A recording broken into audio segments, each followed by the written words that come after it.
né? Porque a Veja também traz matéria sobre o tráfico de influência entre o ministro Walter Alencar, do Tribunal de Contas da União, e o Palácio do Planalto.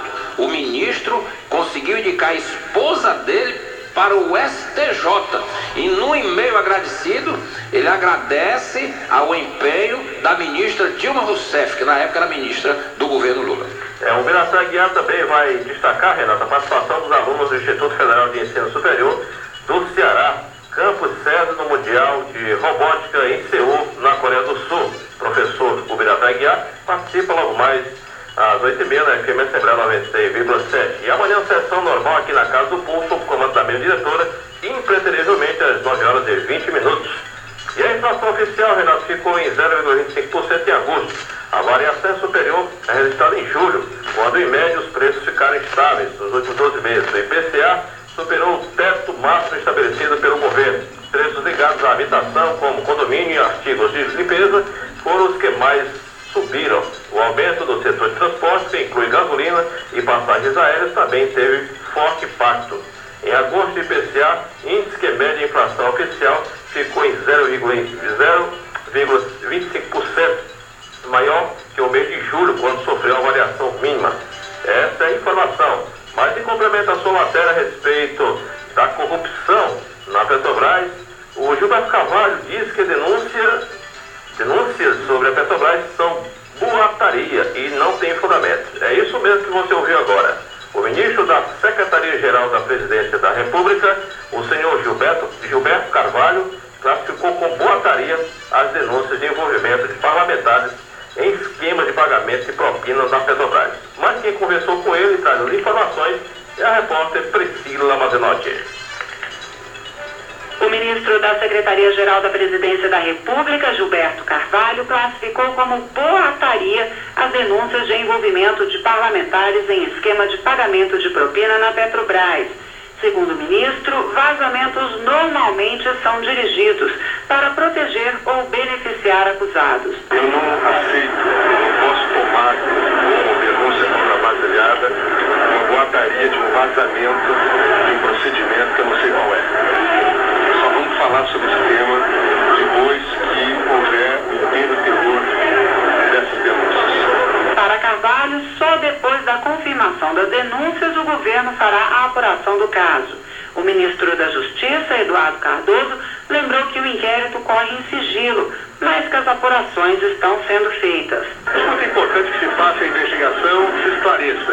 O inquérito corre em sigilo, portanto não se pode fazer nenhuma valoração a respeito. A Polícia Federal e o Ministério Público estão fazendo as apurações dentro daquilo que a lei determina. Denúncias publicadas na revista Veja desta semana afirmam que o ex-diretor de refino e abastecimento da Petrobras, Paulo Roberto Costa, revelou por meio da delação premiada nomes de mais de 30 pessoas, entre parlamentares, ministros e ex-governadores, que teriam participado do esquema. Os políticos receberiam 3% de comissão sobre o valor dos contratos da Petrobras durante a gestão de Paulo Roberto, que está preso desde junho. O caso deve parar na CPI mista da Petrobras. O deputado Francisco Franceschini vai apresentar requerimento pedindo compartilhamento das informações dadas por Paulo Roberto à Polícia Federal do Paraná. O deputado ainda pretende pedir a convocação do ex-diretor. O líder do BBS da Câmara, Rubens Bueno, vai pedir uma reunião extra da CPI mista para discutir o assunto. De Brasília, Priscila Mazenotti. Jonas, Nós precisamos saber. o problema é o seguinte, o problema é que aquele PT que a gente conheceu, que denunciava, que tinha compromisso com a ética, com a seriedade na política, esse PT morreu, não existe mais. O PT hoje é um partido atolado na corrupção, essa é a grande verdade. E não consegue mais sair disso, na lama que ele mesmo criou. Porque foi para o governo, ao invés de fazer a limpeza, de fazer a reforma política. Esse ministro Gilberto Carvalho está dizendo agora que tem que fazer a reforma política. O PT está 12 anos com o comando do Congresso, por que não fez? Por que não fez? Preferiu o mensalão, preferiu esse tipo de coisa.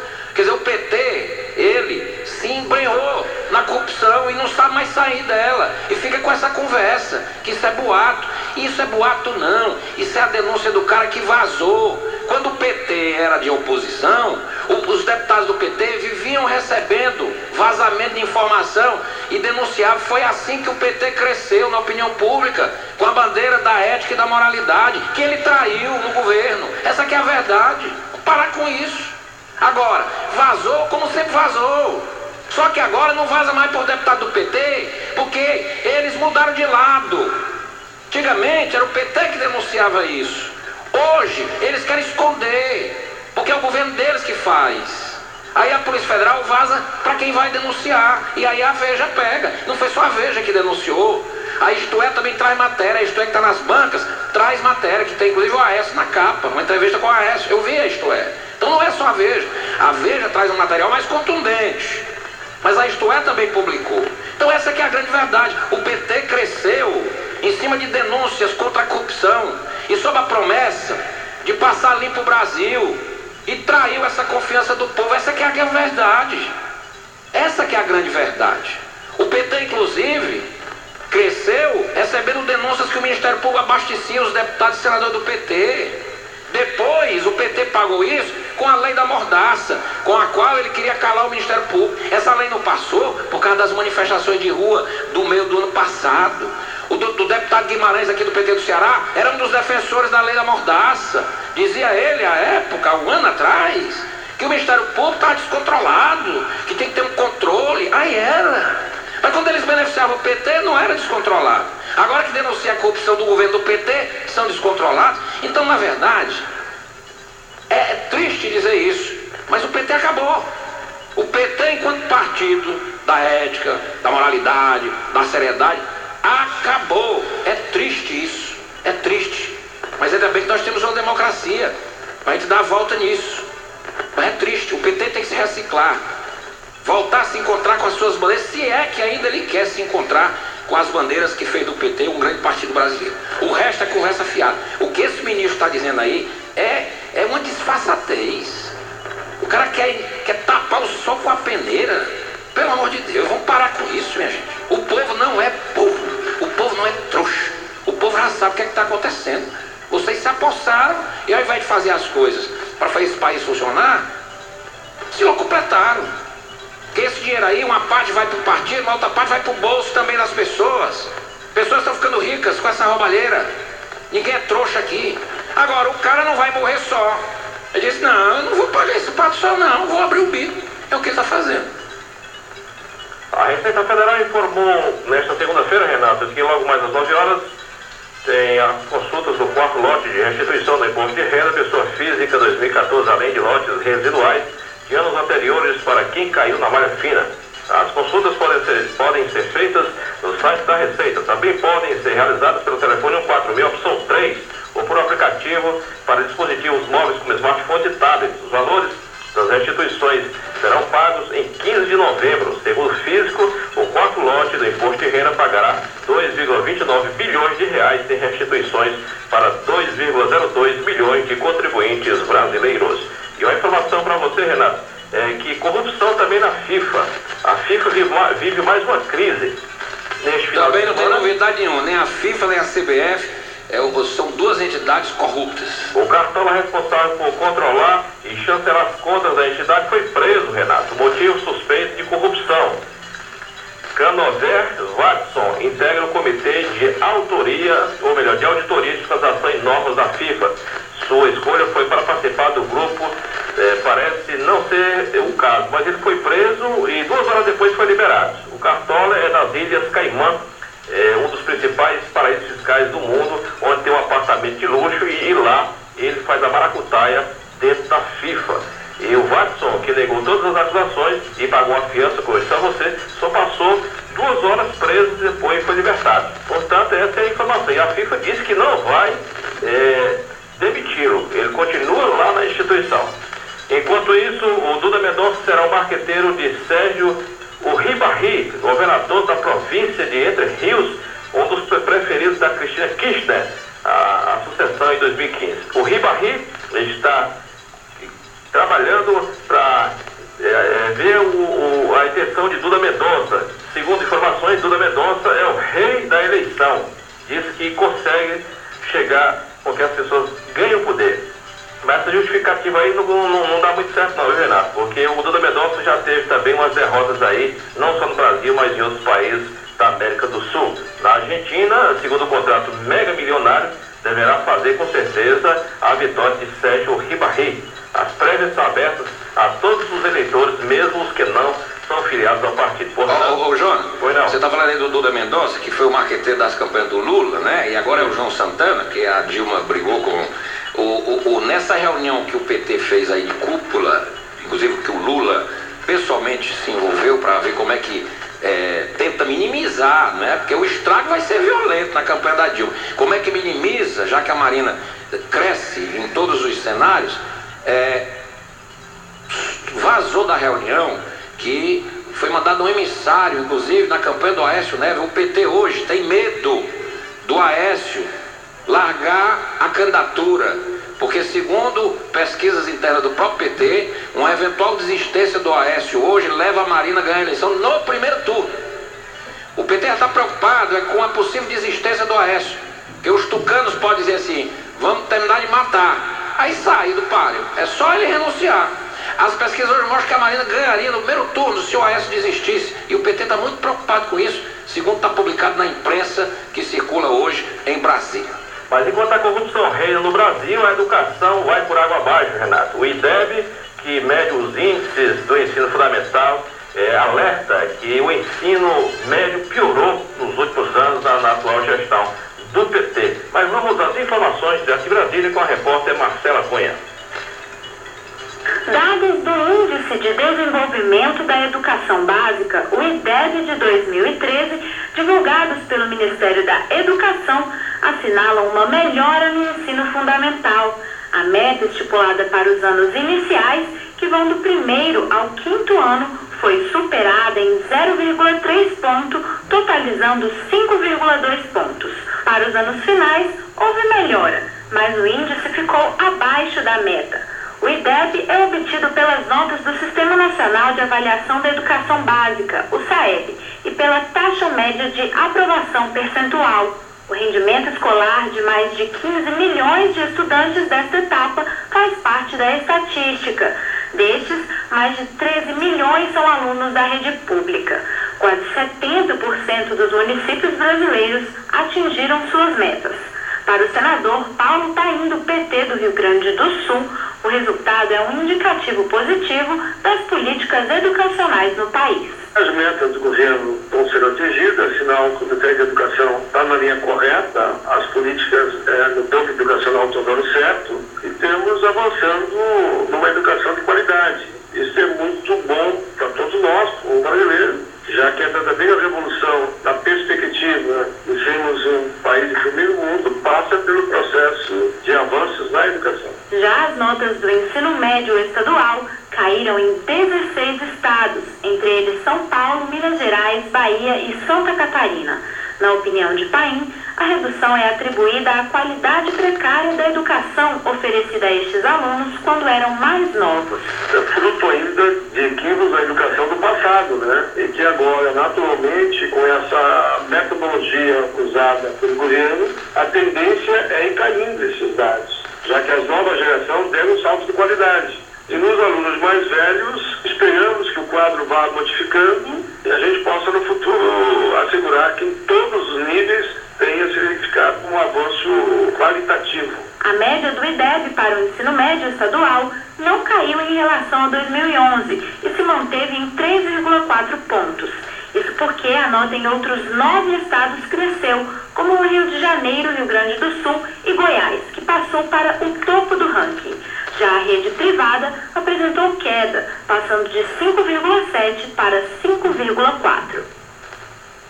Portanto, em Goiás, que tem muita violência, Renata, a Polícia Militar adotou os colégios públicos para dar aula com policiais militares e aí reduziu consideravelmente a violência. Eu vi um debate, Jonas, esse final de semana. Eu passei esses dias todos em casa, mais em casa, me reservando por conta do falecimento da minha mãe. E eu vi muita coisa. Eu vi um debate esses dias aí, em Nova York. Eu fiquei abismado. Eles estão preocupados porque o índice de violência voltou a subir um pouco em Nova York. Em 2013, durante todo o ano de 2013, foram 310 assassinatos em Nova York, na grande Nova York, que pega não só a New York City, que é a cidade, mas os condados que nas circunvizinhanças da grande cidade, da grande metrópole. Não é só New York City. Quando eu falo Nova York, todo o conjunto ali, inclusive pegando New Jersey, que fica ali no entorno da grande Manhattan. A grande Nova York, New York City conhecida, é a grande Manhattan, onde ficavam as torres gêmeas que foram derrubadas por aquele maluco, daquele Bin Laden, que já está no fundo do mar, não é, há muito tempo. Bom, 310 homicídios durante o ano todo. Eu digo, rapaz, 310 homicídios aqui em Fortaleza, só em Fortaleza passa disso. O Ceará está com mais de 2.000 homicídios por ano já. Esse ano que nem terminou, nós já passamos a meta de 2.000 homicídios. O Brasil dá mais de 50 mil. Nova York, que é a maior cidade do mundo, ó, 300 homicídios no ano, ó. É muito, eles estão achando muito. Eles estão achando muito. Mas se a gente comparar aqui, aquilo é um paraíso. E eles estão trabalhando para diminuir. Imagina, 300 homicídios no ano todo na grande Nova York. Dividido por 12 fica consideravelmente no nível. Dá menos de menos de um por dia. Se você dividir 365, que é 360 dias do ano, dividir isso aí, dá menos de um homicídio por dia em Nova York.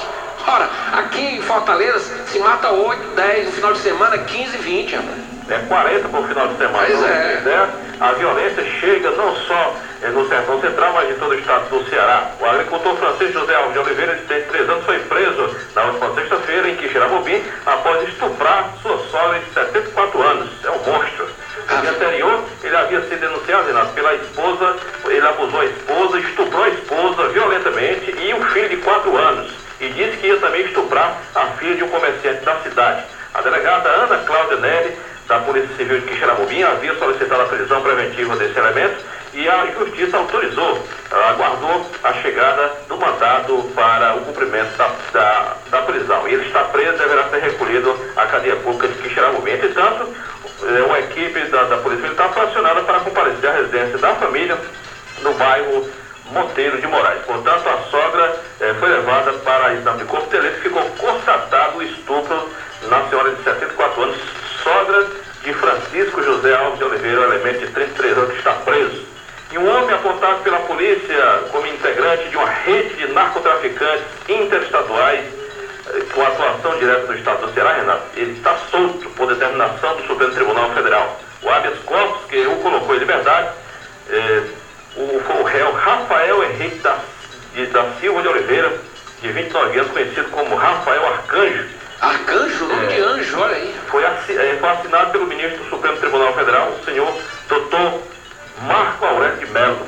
A decisão proferida em julho último, mas ainda desconhecida na esfera policial, ocorreu depois de uma sequência de liminares contrários e favoráveis ao réu do Tribunal de Justiça do Ceará.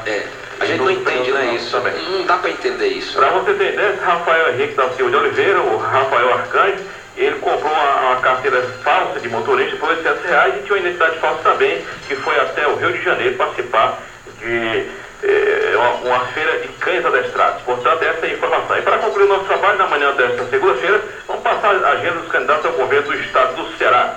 O candidato Ailton Lopes do PSOL, às 9 horas tem reuniões internas na sede do partido. Às 15 horas, gravação de entrevista para a TV. Camilo Santana do PT, às 10h30, entrevista no programa Debate do Povo, Rádio Povo. Às 15 horas, caminhada do centro de concentração na Praça do Carmo. Às 18h30, uma entrevista da TV Cidade. Às 19 horas, ele encerra o dia com a carreata do bairro Vila Velha, em Fortaleza. Eliane Novaes do PSB, desde as 6 da manhã, já faz a panfletagem da entrada dos trabalhadores da Lubifor. Às 16h30, uma caminhada no interior no bairro Henrique Jorge. E às 19h30, uma reunião com apoiadores no município de Caucaia, região metropolitana de Fortaleza. E o Eunício Oliveira do PMDB, às 17h30, ele participa do adesivaço Eu de Taço, Avenida Dom Luiz com Vigílio Tabla. E às 19 horas, ele participa de debates sobre cultura no Comitê Central do PMDB e partidos coligados do candidato Eunício Oliveira. Portanto, essas são as informações. Lembrando que amanhã tem sessão normal aqui na Casa do Povo, Assembleia Legislativa, sob o comando da mesa diretora. Só registrar aqui a nossa audiência, quem está ligado com a gente, finalizando ali, é o Evandro Campos, assessor de plenário, o Carlos Alberto Aragão, diretor do plenário, e também o Sandro Camilo, trabalha aqui com a gente, Carlos Frederico Gomes, torcedor alvinegro, que fica com a gente nesse momento. São essas informações, 8 horas e 31 minutos. Você continua ligado na Clube com Renata Abreu, mais informações, tá? Sempre